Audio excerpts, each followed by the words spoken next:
The gold glow of the crystal chandeliers at the Gilded Lily usually felt like a warm embrace, but tonight it felt like a spotlight on a crime scene. Amaris Vance moved through the room with the practiced grace of a woman who had spent 3 years carrying the weight of 2 people on her shoulders. It was her birthday. Her feet ached, her heart was heavy, and the "meet me at the restaurant" text from Caleb Drayton was the only thing keeping her upright. She imagined a ring, an apology, or even just a slice of cake. But when Caleb walked in at 8:43 p.m., he didn't bring flowers. He brought a cold, sharpened blade of indifference. "I'm ending this, Amaris," he said, his voice casual enough to be discussing the weather. The clinking of silverware and the low hum of jazz seemed to vanish. Amaris felt the air leave her lungs. "On my birthday," she whispered, her voice breaking. Caleb didn't flinch. He leaned back, looking around the luxury he couldn't afford without her help. "You're always tired. You smell like work and cheap perfume. You don't fit where I'm trying to go." When Amaris rose to leave, her dignity shattered along with her strength. She collapsed to her knees, the polished floor cold against her skin as hot, humiliating tears spilled over. Caleb didn't reach down.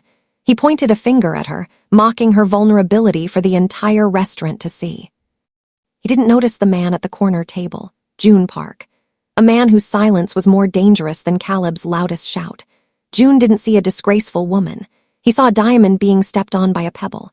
As he stood up and draped his $5,000 tailored jacket over her trembling shoulders, the power in the room shifted. Caleb didn't know it yet, but he hadn't just dumped a waitress. He had just handed his entire life over to a man who took insults very, very personally. Before we begin, please don't forget to like and subscribe for more powerful stories like this. The weight of the jacket on Amaris' shoulders was the only thing keeping her from shattering into 1,000 jagged pieces. It was heavy, warm, and smelled of something Caleb could never afford: expensive cedarwood and the kind of quiet power that didn't need to shout to be felt. As the restaurant guests returned to their hushed conversations, the manager approached, his face a mask of awkward professional concern.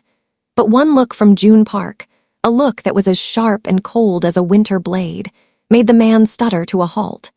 Joon didn't say a word. He simply guided Amaris toward the exit, his hand a steady, burning presence against the small of her back. Outside, the night air hit her tear-stained face, and for a moment, the reality of her birthday crashed down. 3 years, 1,095 days of paying his rent, covering his car notes, and quieting her own dreams so he could chase his. All of it discarded between an appetizer and an entree. A sleek black sedan pulled to the curb, its engine a low, predatory hum. A driver stepped out, bowing slightly as he opened the door. Joon gestured for her to enter.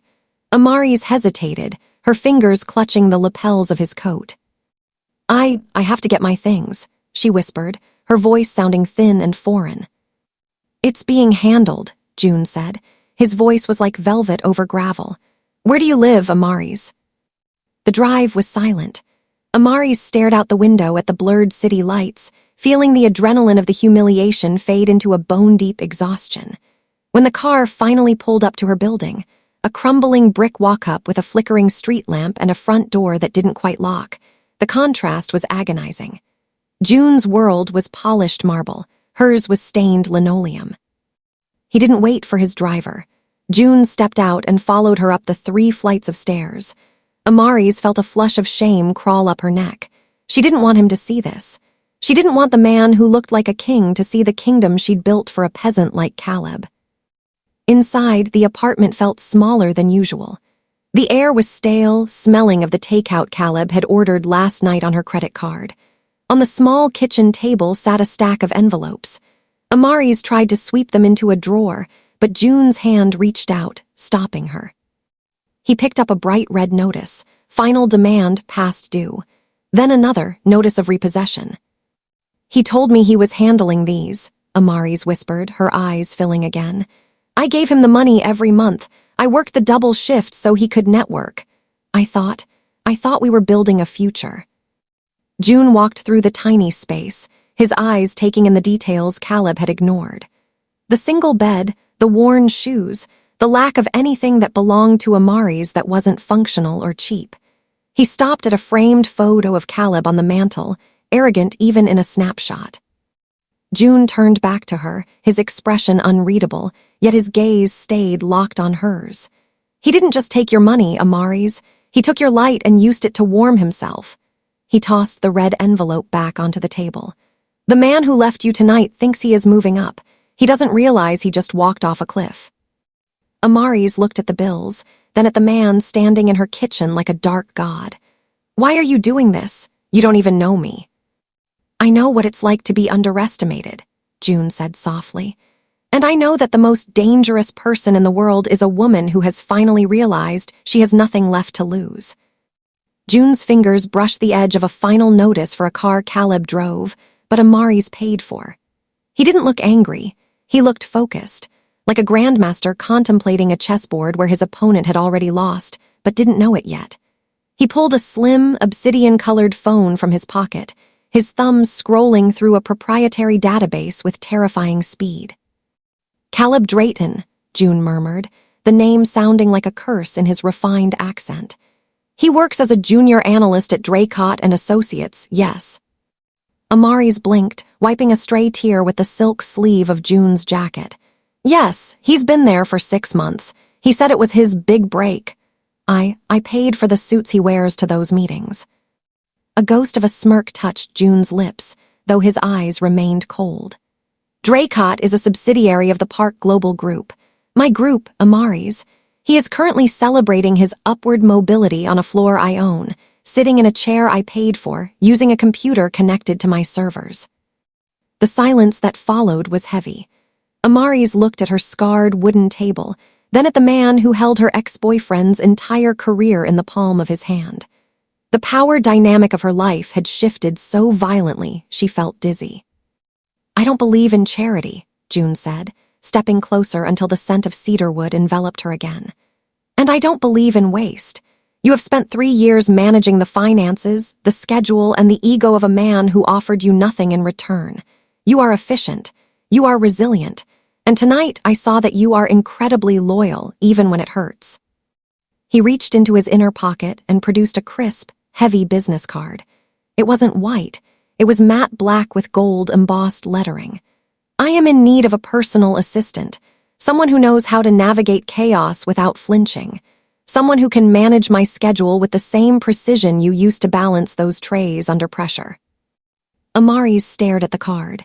You want me to be your assistant? I'm a waitress, Mr. Park. You were a waitress, he corrected, his voice dropping an octave.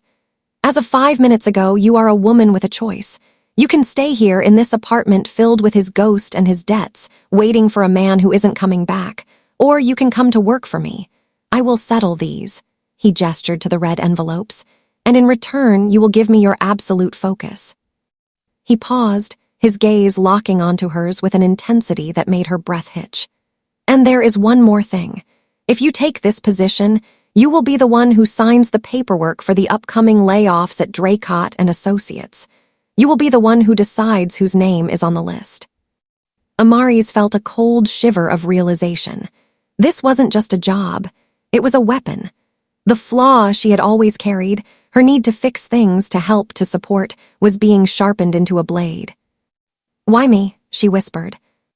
Because, Joon said, turning toward the door, the best way to break a man like Caleb is to let him watch the woman he called worthless become the person who controls his destiny. Think about it, Amaris. My driver will be outside at 8 o'clock tomorrow morning. Either you are in the car or you are not. At exactly 8 o'clock, the black sedan was idling at the curb, a silent sentinel against the backdrop of her crumbling apartment building. Amaris stepped into the backseat, still wearing the jeans and sweater from the night before, but clutching Joon's business card like a talisman. She expected to be driven to a glass skyscraper. Instead, the car pulled up to a private atelier in the quietest, most expensive corner of the city. Joon was already there, standing by a window with a cup of black coffee.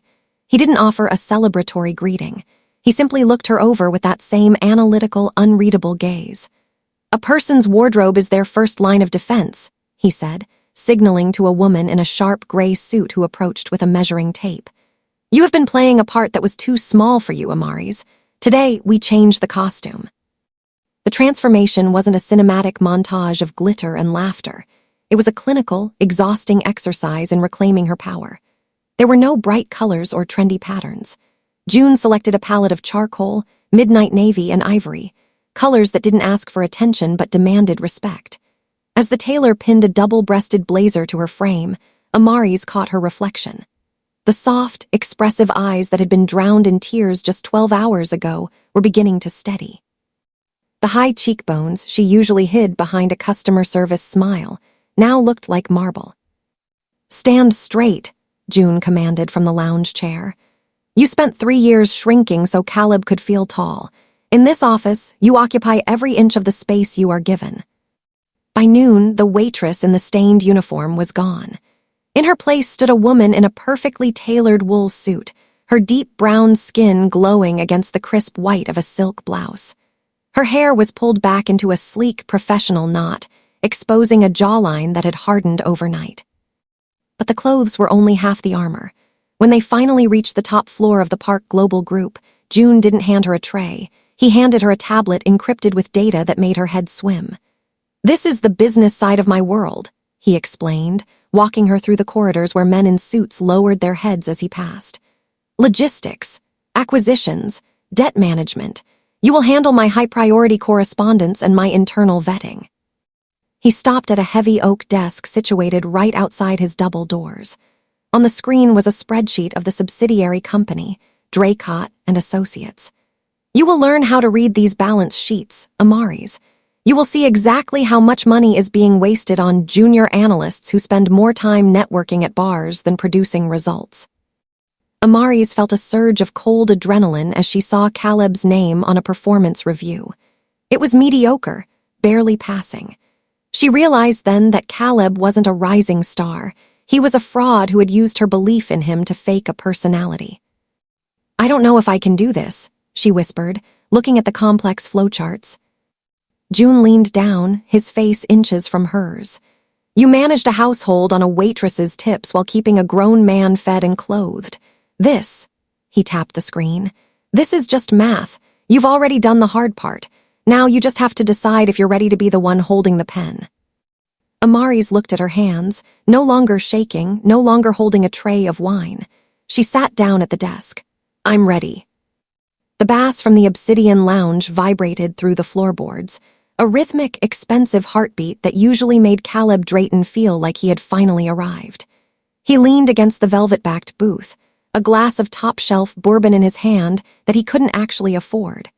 Across from him sat Tinsley, a girl whose father's name was on half the law firms in the city.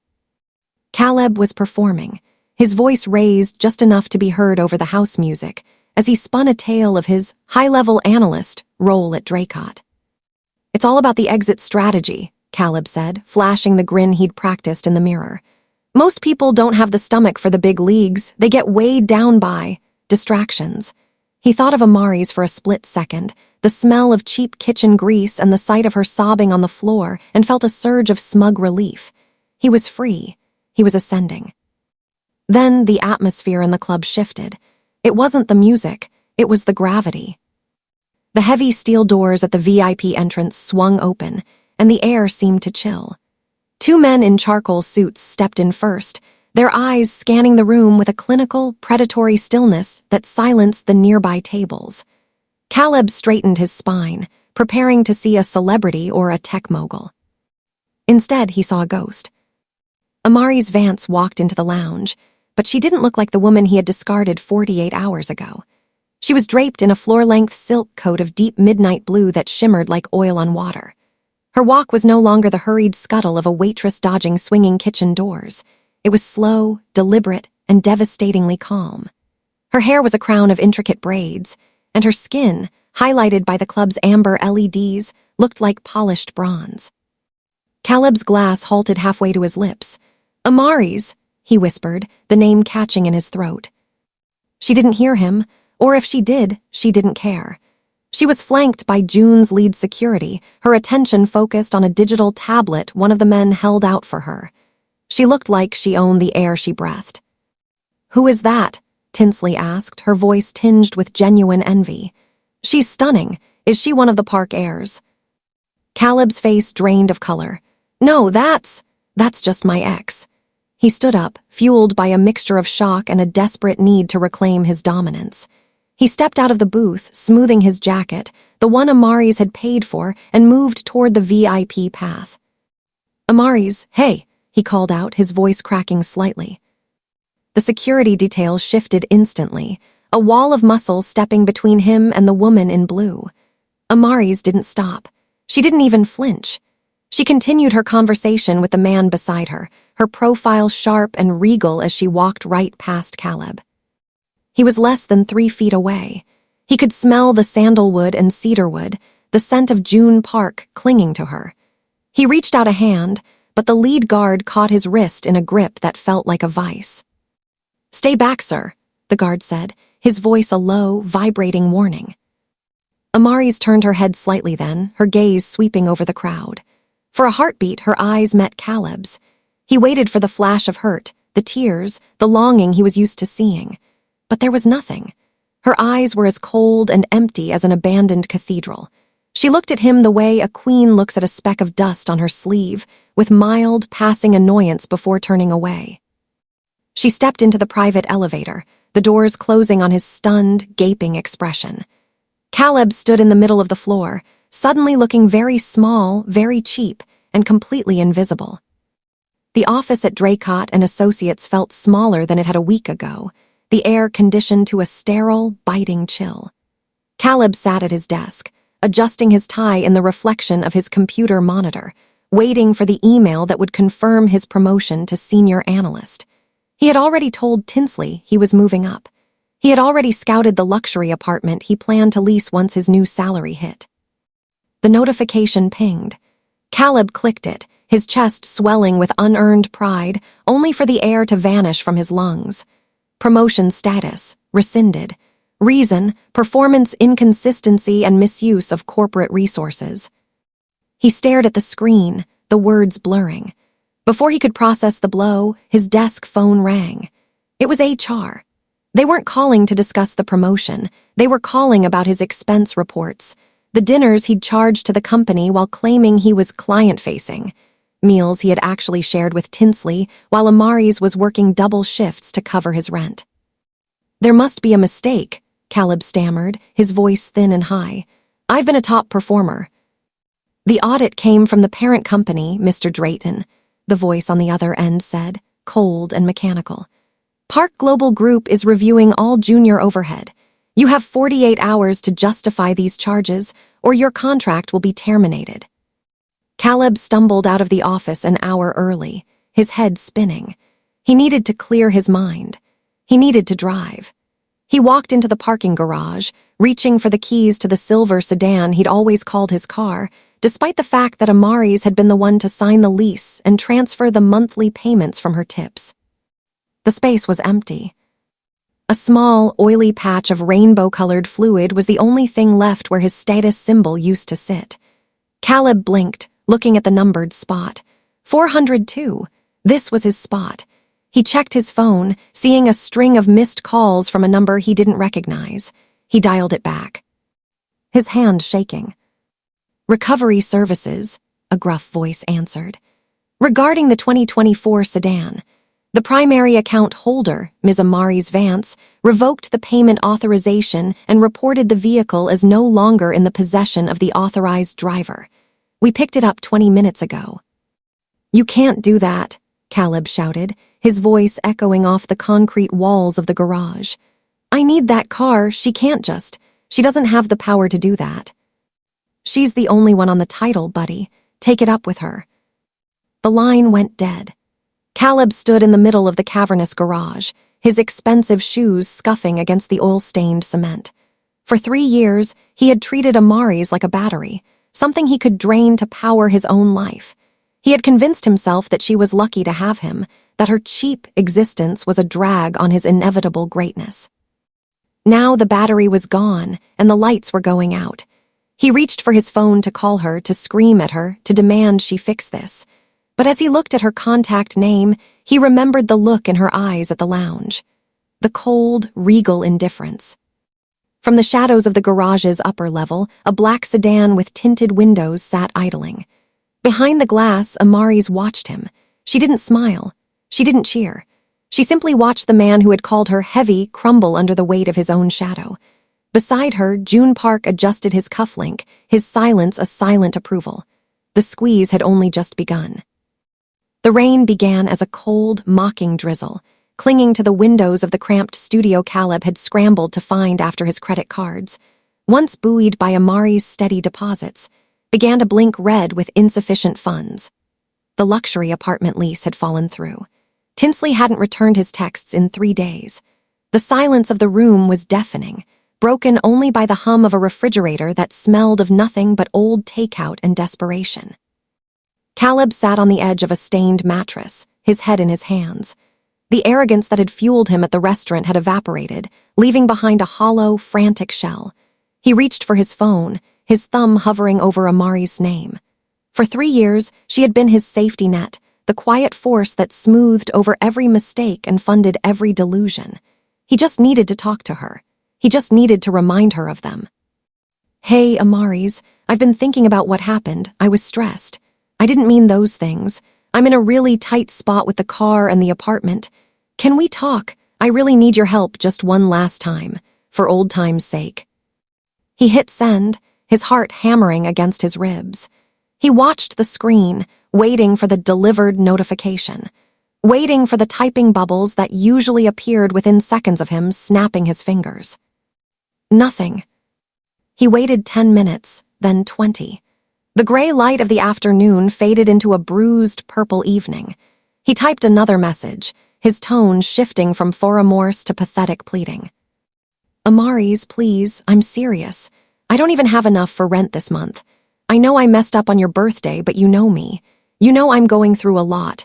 Please, just send 500. I'll pay you back as soon as the Draycott thing is cleared up." Across the city, in a quiet, high-ceilinged office that smelled of expensive leather and rain, a phone vibrated once on a mahogany desk. Amaris Vance didn't pick it up. She didn't even stop the rhythmic motion of her pen as she reviewed the final termination papers for a list of underperforming junior analysts at a certain subsidiary. Joon Park stood by the window, his back to her, watching the city lights flicker to life. "Your phone is persistent," he remarked, his voice a low, smooth vibration in the quiet room. Amaris glanced at the screen. She saw the beginning of the text, the word please, and felt a strange, cold sensation in her chest. It wasn't satisfaction. It wasn't even anger. It was the realization that the man she had loved for 3 years was nothing more than a ghost of a person she no longer recognized. He wasn't asking for her. He was asking for her labor, her money, her sacrifice. She didn't read the rest. She didn't need to. With a steady thumb, she swiped across the notifications. Select all, delete, block. The screen went black, reflecting her own composed face. She set the phone face down and returned to the documents.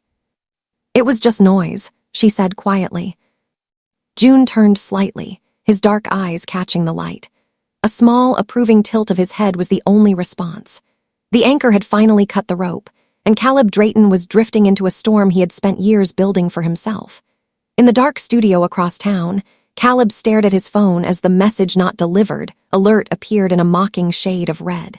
He was finally alone, and for the first time in his life, there was no one left to pay the price for his mistakes. The air inside the grand sapphire ballroom was thick with the scent of lilies and the expensive musk of the city's elite. Crystal chandeliers cast fractured light over a sea of tailored tuxedos and silk gowns. Caleb Drayton stood by the service entrance, his breath smelling of the cheap liquid courage he'd downed in the alleyway. His suit, the last one he hadn't pawned, was wrinkled, and his eyes were bloodshot from a week of sleeplessness and mounting debt. He had talked his way past a distracted waiter to get inside, driven by a singular, frantic mission. He was going to get his life back. He spotted her across the room. Amaris Vance stood at the center of a semicircle of power. She was wearing a gown of liquid gold that clung to her frame, her shoulders bare and regal, her head held with a confidence that made the room seem to revolve around her.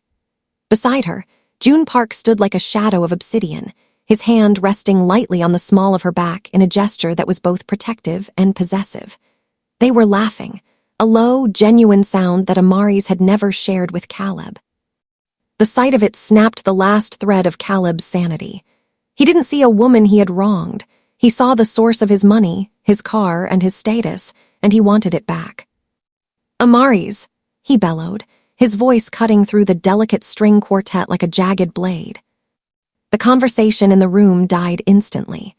100 pairs of eyes turned toward the disheveled man stumbling across the polished floor. Amaris didn't flinch.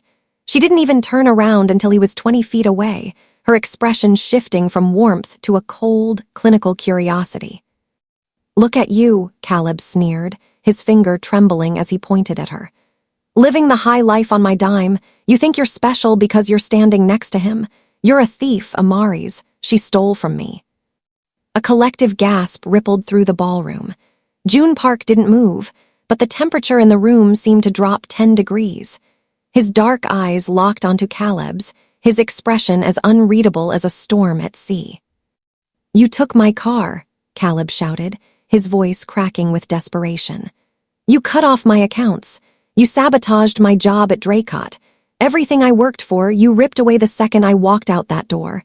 Tell them how you used me for 3 years just to crawl into a bed made of gold." Amaris stepped forward, moving out from under Joon's protective shadow. She didn't look angry. She looked pitying. The silence was so profound that the rustle of her silk gown sounded like a waterfall.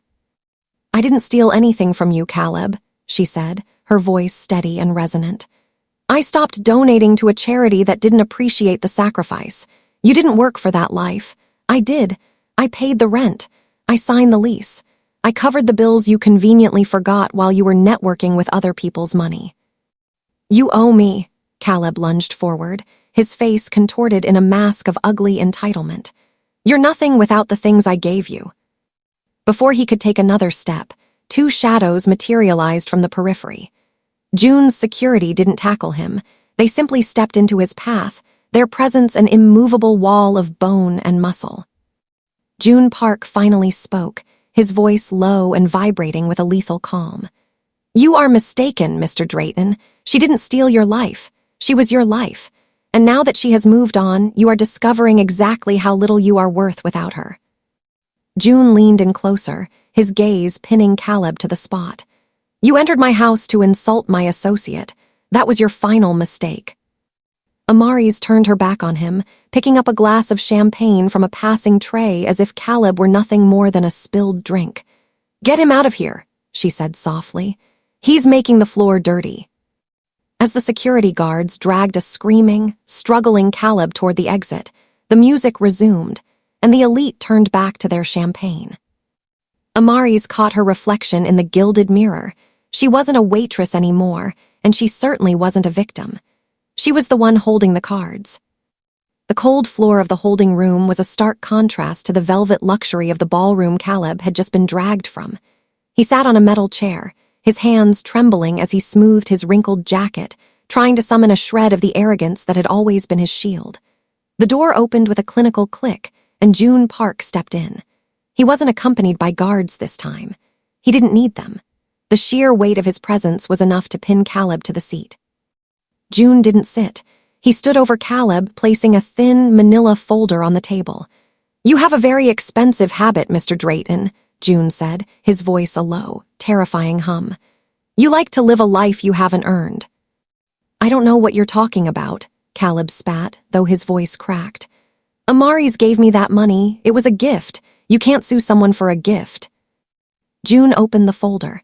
Inside was a ledger, printed with terrifying precision. April 2023, 3 months of back rent. June 2023, security deposit for an apartment you claimed was yours.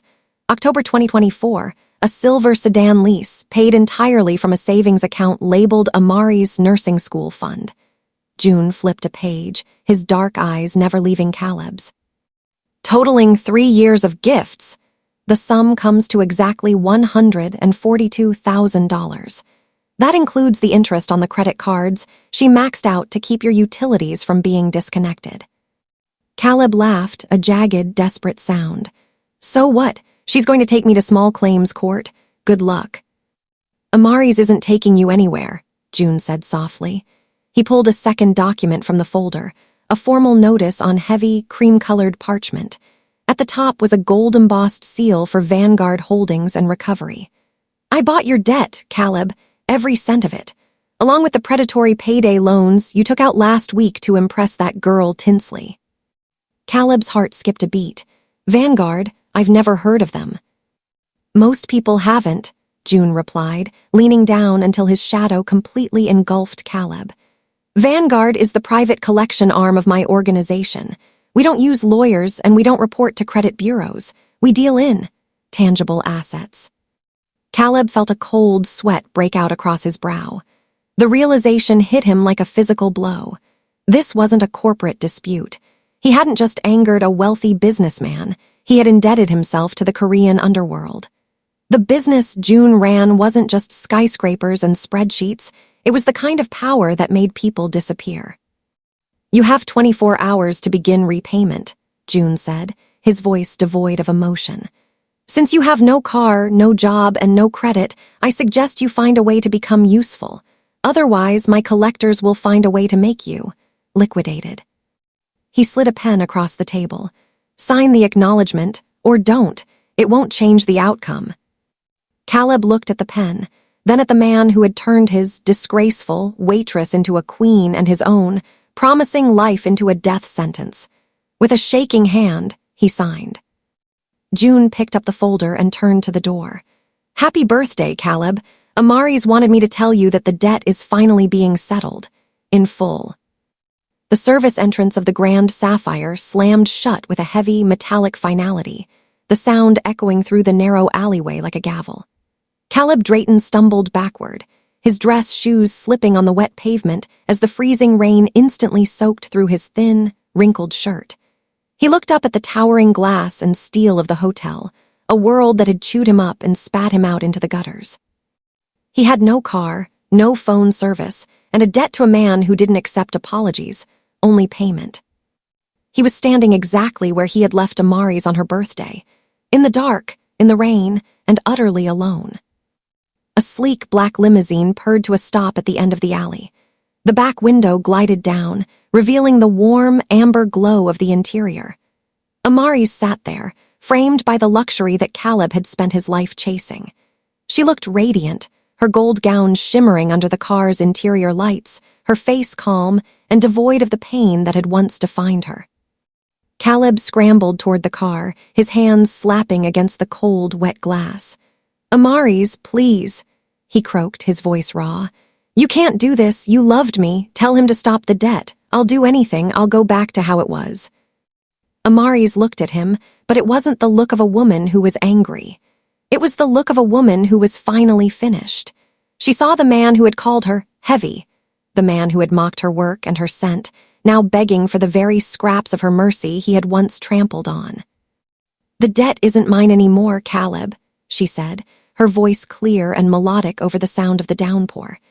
It belongs to the man who actually knows what I'm worth. Joon Park leaned into the frame, his hand finding Amaris. He didn't even look at Caleb. He simply picked up 2 crystal flutes filled with vintage champagne and handed one to her. To the future, Joon murmured, his dark eyes fixed solely on Amaris. To the future, she repeated, her voice firm. She didn't look back as she raised her glass. She didn't watch as the window rolled up, sealing out the sound of Caleb's desperate pleas. As the limousine pulled away, Amaris felt the last of the waitress fall away, the ache in her feet, the fear of the bills, the need to be small for a small man. She wasn't the help anymore. She was the partner. Caleb watched the red taillights vanish into the city fog, a ghost haunting a street he no longer owned. Inside the car, the scent of cedarwood and success filled the air. Amaris took a sip of the champagne, the bubbles sharp and sweet, and for the first time in 3 years, she didn't just feel fine, she felt powerful.